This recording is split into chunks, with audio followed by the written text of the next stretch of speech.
मित्रांनो, पिंकीचा विजय असो या मालिकेच्या आजच्या भागामध्ये पिंकी आणि युवराज हे दोघेही रूममध्ये असतात। युवराज म्हणतो, थोडा वेळ तुमच्याबरोबर निवांत घालवलाय तर किती मला फ्रेश वाटतंय। आपण काय करू कारभारीन, आपण कुठेतरी 4-5 दिवस फिरायलाच जाऊ। त्यावेळी पिंकी म्हणते, आता इथे बेडरूममध्ये आपण एकत्र तर असतो, मी तुमच्याबरोबर तर असते। युवराज म्हणतो, ते वेगळं, घरात कामाचं टेन्शन असतं, बाहेर फिरायला गेल्यानंतर कसलंच टेन्शन नाही, असं म्हणून तो आता पिंकीला फोर्स करतो। त्यावेळी आता पिंकी म्हणते, मग कुठे जायचं फिरायला? तेव्हा युवराज म्हणतो की जाऊयात ना कुठेतरी, करूयात प्लॅन। मग आता असं म्हणून तो मनात काहीतरी ठरवतो आणि पिंकीला अगदी जवळ घेतो। पिंकीला आता तो किस करणार असतो तेव्हा पिंकी मध्ये हात पकडते आणि म्हणते की कुठे जायचं फिरायला, रत्नागिरीला जायचं का? युवराज म्हणतो, हो चालेल चालेल, काय धावेल, मी लगेच कॅबचं बुकिंग करतो आणि हॉटेलसुद्धा बुक करतो। असं म्हणून पिंकीचा सुद्धा होकार आल्यामुळे तो खूपच खुश होतो। तर आता दुसऱ्या दिवशी घरात सर्वजण आता नाश्ता करण्यासाठी बसलेले असतात। चित्रा ही किचनमध्ये असते। तेव्हा आता सुशीला म्हणते, साहेब रात्री घरी आले नाही। मग आता छबी म्हणते, धनंजय सुद्धा रात्री घरी आला नाहीये, कुठे गेले आहेत काय माहीत, मी त्यांना फोनच करून पाहते। तर तेवढ्यातच धनंजय आणि बापूसाहेब हे दोघेही तेथे येतात। तर छबी म्हणते, आले बघ हे। तेव्हा सुशीला विचारते, काय हो, कुठे गेला होतात रात्रभर? तेव्हा ते दोघेही काहीच बोलत नाही, एकमेकांकडे पाहत असतात। मग आता छबी म्हणते, युवराज रात्री घरी परत आलाय की नाही काय माहीत, असं म्हणून आता ती म्हणते, डॉल्बी एक काम कर ना, युवराजच्या दारावर नॉक करून पहा तो आलाय की नाही। त्यावेळी आता डॉल्बी म्हणतो, अगं छबीताई, युवराज दादाच्या मित्राच्या भावाची हळद आहे ना, तो भाले दादा आहे ना त्याच्या भावाची, त्यामुळे तो आम्हाला सांगूनच गेलाय की यायला उशीर होईल म्हणून, नाहीतर पिंकी वहिनी मुंबईला गेली ना, तिकडे तो गेला असेल। तेवढ्यातच युवराज आणि पिंकी दोघेही रूमचं दार उघडून बाहेर येतात। आता त्यांनी जाण्याची पूर्ण तयारी केलेली असते, त्यांच्या हातात बॅगा असतात। तेव्हा त्या मुंबईला गेल्या नाहीत, आम्ही आता दोघेही बाहेर जाणार आहोत, आम्हाला थोडं बाहेर जायचंय 4-5 दिवस, असं म्हणून युवराज पुढे येतो। तेव्हा आता पिंकीला युवराज सोबत पाहून सर्वांनाच खूप मोठा धक्का बसतो। तेव्हा सुशीला, सत्या, चित्रा हे सर्वजण आता पिंकी आणि युवराजकडे पाहू लागतात। आता युवराज म्हणतो, त्या आमच्या बरोबर येत आहेत, आम्ही एकत्रच बाहेर चाललो आहोत। आता सुशीलाला खूप मोठा आश्चर्याचा धक्का बसतो, तिच्या तोंडातून शब्द देखील फुटत नाही। युवराज म्हणतो, काय आई साहेब, असं भूत बघितल्यासारखं काय बघताय माझ्याकडे? त्यावेळी आता सुशीला रागातच म्हणते, अरे तुला काही आत्मसन्मान आहे की नाही? नंतर आता युवराज म्हणतो, मी कारभारीनबाई बरोबर आहे म्हणून तुम्हाला धक्का बसला की काय? आता आमचं पॅचअप झालंय आणि आम्ही 4-5 दिवस बाहेर फिरायला चाललो आहोत, असं जेव्हा तो म्हणतो तेव्हा खरं तर सर्वांना धक्काच बसतो। आता युवराज म्हणतो, मी आणि माझ्या कारभारीन हे दोघेही फिरायला चाललो आहोत। तर आता छबी म्हणते, युवराज ते ठीक आहे, तुला स्ट्रेस आहे म्हणून तू फिरायला चालला, पिंकी बरोबर? तेव्हा युवराज म्हणतो, हो पिंकी बरोबरच, कारण माझ्या बायको एवढं स्वच्छ मन कुणाचंच नाही आणि माझी बायकोच माझा विचार करते, माझी जन्मदाती आई सुद्धा नाही, असं म्हणून तो सुशीलाला चांगलाच टोमणा मारतो। त्यावेळी बापूसाहेब आता टाळ्या वाजवतात आणि म्हणतात, वा चिरंजीव वा, तुम्ही बापाला नालायक समजतच होता, परंतु तुमच्या आईला सुद्धा आता। त्यावेळी युवराज म्हणतो, तुम्हाला जे समजायचंय ना ते समजा, जर आईसाहेबांना माझी एवढीच काळजी असती ना तर त्यांनी माझ्या बायकोवर भलते सलते असे आरोप केलेच नसते। पहिला म्हणजे माझ्या बायकोवर त्यांनी अबॉर्शनचा आरोप केला, तो सुद्धा खोटा होता। त्यावेळी आता पिंकी म्हणते, प्लीज धनी हा विषय आत्ता नको ना, आपण पुन्हा आल्यावर बोलू। युवराज म्हणतो, नाही, मला आता हा विषय बोलायचाच आहे, ताईसाहेबांनी विषय काढलाय ना, मग आता होऊनच जाऊ दे। त्यानंतर आता युवराज म्हणतो, आम्ही सांगतोय ना ते सत्य आहे ताईसाहेब, कारभारीन कधीच आई होऊ शकत नाही, असं म्हटल्याबरोबरच छबीला, डॉल्बीला खूप मोठा धक्का बसतो। तर सुशीला, बापूसाहेब, धनंजय, चित्रा आश्चर्याने तिच्याकडे पाहू लागतात। त्यानंतर युवराज म्हणतो, त्यांच्या गर्भाशयावर गाठ आहे। तेव्हा सत्या आणि त्याचबरोबर डॉल्बी, छबीला खूप वाईट वाटतं। मग आता मला सत्य सांगितलं तर मी पूर्णपणे कोलमडून जाईन या विचाराने त्यांनी कुणाला काही सांगितलं नाही। त्यावेळी आता छबी पुढे येते आणि म्हणते, आय एम एक्स्ट्रीमली सॉरी, कारण आम्ही सर्वांनी सत्य जाणून न घेताच तुझ्यावर आरोप केले। तेव्हा सत्या देखील आता तिची माफी मागतो। सत्य आता माफी मागत असतो। त्यावेळी आता युवराज म्हणतो, आम्ही अजूनही आशा सोडलेल्या नाही आहेत, आम्ही पुणे, मुंबई, बँगलोर, वाटलं तर विदेशात जाऊ, परंतु यांच्यावर चांगली ट्रीटमेंट करू आणि मगच पाहू। हे ऐकताच आता सुशीला आणि गजराजला मोठा धक्काच बसतो। तेवढ्यातच तिथे ड्रायव्हर येतो आणि म्हणतो, कॅब रेडी आहे।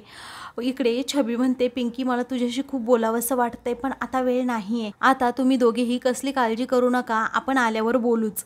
पुढे आता छबी विचारते, तुमची सगळी तयारी झाली आहे ना? पिंकी म्हणते हो.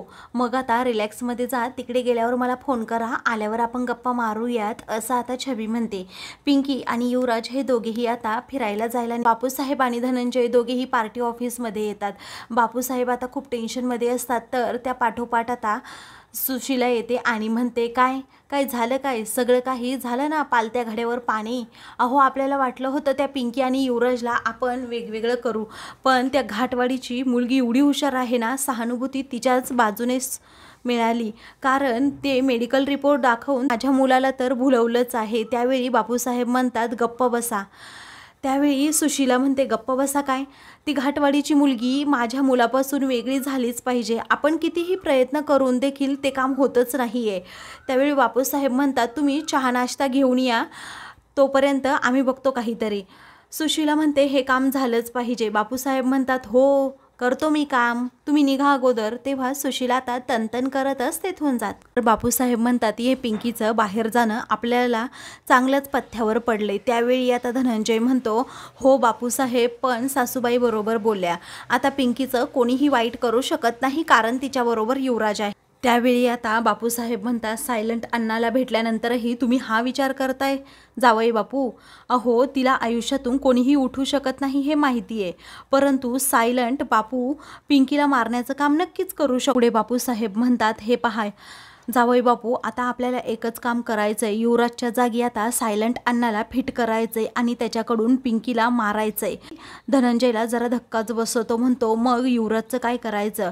त्यावेळी आता धनंजयला बापूसाहेब म्हणू लागतात की दररोज खूप अपघात होतात, असाच युवराजचा अपघात घडवून आणायचा, मग काय सगळं काही आपल्यासाठी सोपं होऊन जाईल. त्यावेळी धनंजय म्हणतो, किती हलकट माणूस आहे हा, तो स्वतःच्या मुलाचा होऊ शकला नाही, माझा काय होणार आहे? पण या कामामध्ये मी तुझी साथ देणार आहे बापूसाहेब, कारण यामध्ये माझाच फायदा आहे, त्याच्या घरातल्यांची बर्बादी तूच करणार आहे. असं म्हणून आता रागातच धनंजय बापूसाहेबांकडे पाहू लागतो. त्यावेळी बापूसाहेब म्हणतात, आता समजलं का तुम्हाला नक्की काय करायचंय? तेव्हा आता तो म्हणतो, हो समजलं, मला आता काय काय करायचं ते मी करणारच.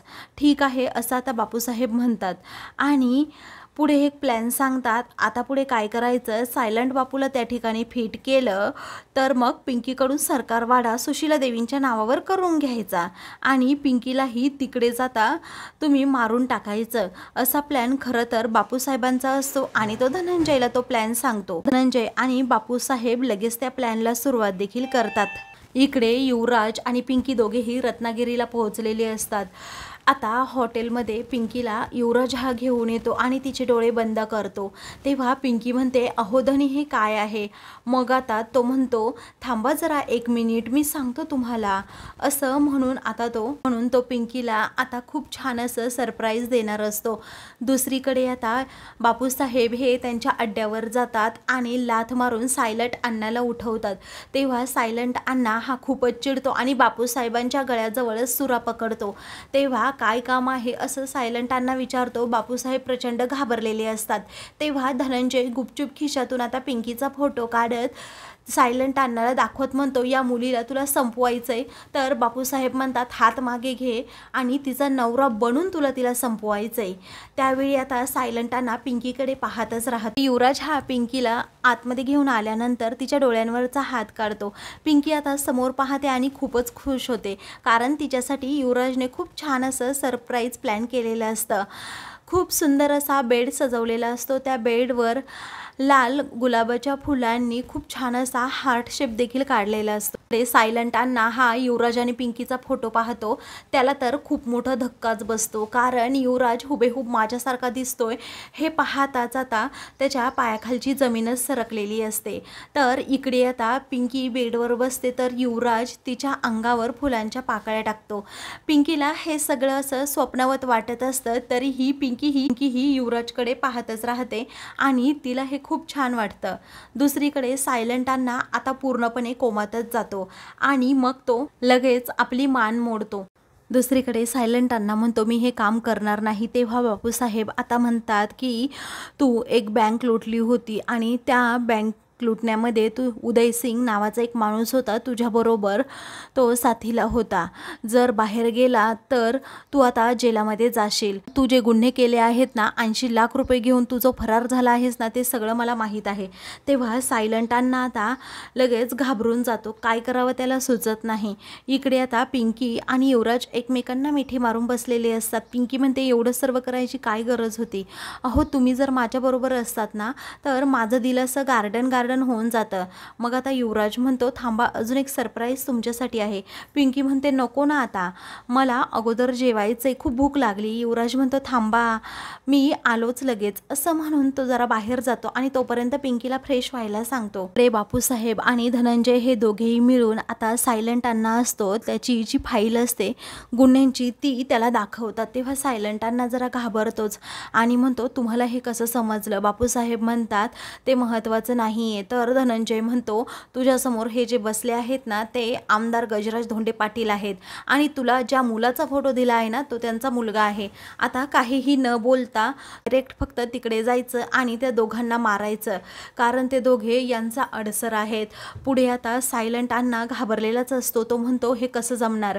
तर आता धनंजय काही न बोलता म्हणतो, महाराष्ट्र कर्नाटकच्या बॉर्डरवर तू राहतो, तुझ्या नावावर 12 गुन्हे आहेत आणि पुढारलेल्या बायकांबद्दल तुला खूप चीड आहे. बापूसाहेब हसतच विचारतात की तुला कोणी फसवलंय का रे? म्हणजे कोणी धोका दिलाय का प्रेमात वगैरे? तेव्हा सायलेंट अण्णा रागातच बापूसाहेबांकडे पाहतो आणि राहू द्यात असं म्हणतो. धनंजय आता काय काय करायचं हे पुढे त्याला सांगत असतो. मित्रांनो, पुढील भागामध्ये सायलेंट अण्णाचा पूर्ण वेश बदलून युवराज सारखा केलेला असतो. तर इकडे युवराज हा जाताने थोडा पडतो, त्यामुळे पिंकीला वाटतं की हा कसला धोक्याचा संकेत तर नाही ना.